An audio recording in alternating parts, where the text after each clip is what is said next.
యోహాను రాసిన మొదటి పత్రిక 4వ అధ్యాయము 9వ వచనము.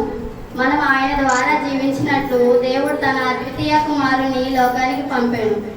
దేవుడు తన అందించిన ప్రేమ ప్రత్యక్షపరచబడెను.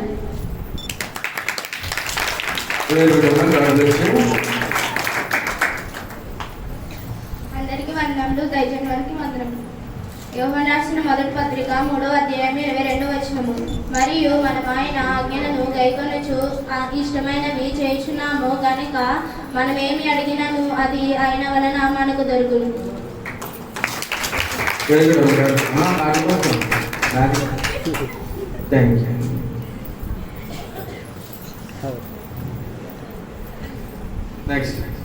అందరికీ వందనములు, దేశానికి వందనములు.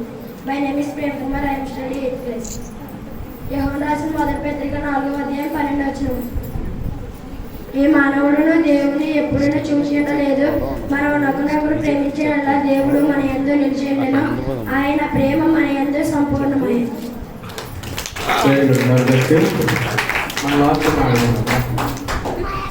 అందరికీ వందనములు, దైవజనుల గారికి వందనం. My name is Javasram, study 10th class. ప్రియులారా, అనేకులైన అబద్ధిక ప్రవర్తికులు లోకంలోనికి ప్రవేశించుచున్నారు కనుక ప్రతి ఆత్మను నమ్మక ఆయా ఆత్మలు దేవుని సంబంధమైనవో కావో పరీక్షించుడి.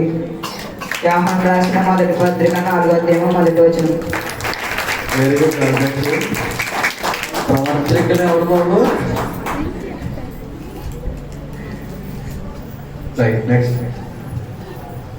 అందరికీ వందనాలు. My name is Rohit. My study in 9th class. Yohanu రాసిన మొదటి పత్రిక 3వ అధ్యాయం 23వ వచనం. ఆయన ఆజ్ఞ ఏమనగా ఆయన కుమారుడైన యేసుక్రీస్తు నామమును నమ్ముకొని ఆయన ఆజ్ఞ ప్రకారమున ఒకరినొకడు ప్రేమింపవలనది.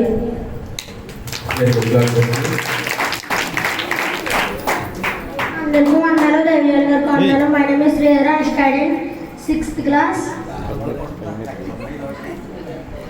యోహాను రాసిన మొదటి పత్రిక 5వ అధ్యాయము 14వ వచనము. ఆయనను బట్టి మనకు కలిగిన ధైర్యం ఏమనగా ఆయన చిత్తానుసారంగా మనం ఏది అడిగినడో ఆయన మన మనవి ఆలకించినది.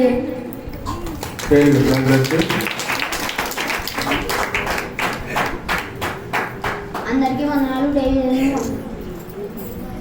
రాసిన మొదటి పత్రిక 4వ అధ్యాయం 5వ వచనం.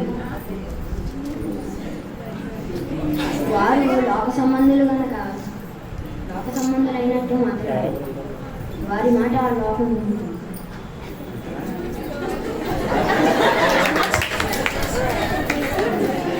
ఏదో చెప్ప సంతోషం ఏం చెప్పాలనుకుంటున్నాను.